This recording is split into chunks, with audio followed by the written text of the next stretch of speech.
कुलबेली में आपका स्वागत है। यहाँ आप सुनेंगे बाल कहानियाँ, इतिहास के रोमांचक किस्से और संस्कृति से जुड़ी कुछ मजेदार बातें। मैं हूँ आपका होस्ट अभिषेक। मैं आपके लिए लेकर आया हूँ अकबर बीरबल की एक शिक्षाप्रद कहानी, जिसका नाम है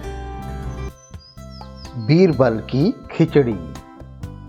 एक बार की बात है, राजा अकबर ने सर्दियों के मौसम में एक दिन यह ऐलान किया कि अगर कोई व्यक्ति पूरी रात भर पानी के अंदर छाती तक डूबकर खड़ा रह पाएगा तो उसे 1000 मोहरों का इनाम दिया जाएगा। इस चुनौती को पार करना काफी कठिन था, पर फिर भी एक गरीब आदमी अपनी बेटी की शादी के लिए धन जोड़ने के खातिर तैयार हो गया। जैसे तैसे करके उसने कांपते ठिठुरते रात निकाली और सुबह बादशाह अकबर से अपना इनाम मांगा। अकबर ने पूछा कि तुम इतनी सर्द रात में पानी के अंदर कैसे खड़े रह पाए। व्यक्ति ने कहा कि हुजूर, मैं दूर आपके किले के झरोखों पर जल रहे दिए का चिंतन कर करके खड़ा रहा और यह सोचता रहा कि वह दिया मेरे पास ही है। इस तरह रात बीत गई हुजूर।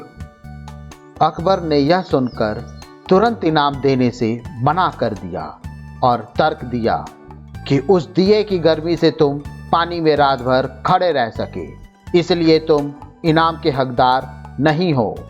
वो व्यक्ति रोता हुआ उदास होकर वहां से चला गया। बीरबल ये सब देख रहे थे। वो जानते थे कि उस व्यक्ति के साथ अन्याय हुआ है और बीरबल ने उस व्यक्ति का हक दिलवाने का निश्चय कर लिया। अगले दिन अकबर और बीरबल शिकार खेलने गए। दोपहर में बीरबल ने तिपाई लगाई और आग जलाकर खिचड़ी पकाने लगे। अकबर सामने बैठे थे। बीरबल ने जानबूझकर खिचड़ी का पात्र आग से काफी ऊंचा लटकाया। अकबर देखकर बोल पड़े कि अरे मूर्ख, इतने ऊपर बंधी हांडी को तपन कैसे मिलेगी। हांडी को नीचे बांधो वरना खिचड़ी कभी नहीं पक पाएगी। बीरबल ने कहा, पकेगी, खिचड़ी पकेगी, आप धैर्य रखें। इस तरह दोपहर से शाम हो गई और अकबर लाल पीले हो गए और गुस्से में बोले, बीरबल, तुम मेरा मजाक उड़ा रहे हो। तुम्हें समझ में नहीं आता, इतनी दूर तक आंच नहीं पहुंचेगी। जब तक हांडी को नीचे नहीं उतारोगे तब तक खिचड़ी नहीं पक पाएगी।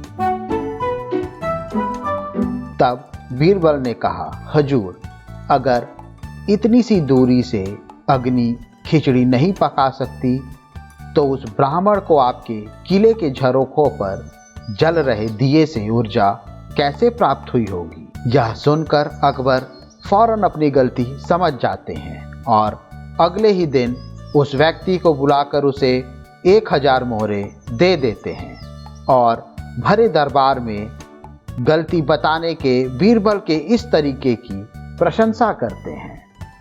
ये वही किस्सा है जिसका हम आज भी मुहावरे के रूप में उपयोग करते हैं। अरे, बीरबल की खिचड़ी है क्या जो अब तक पक नहीं पाई। मुझे उम्मीद है आपको ये कहानी पसंद आई होगी। ऐसी ही और कहानी सुनने के लिए हमारे चैनल को लाइक और सब्सक्राइब करें। इस कहानी को ज़्यादा से ज़्यादा शेयर करें। जल्द ही मिलते हैं एक और नई कहानी या किस्से के साथ। तब तक के लिए धन्यवाद।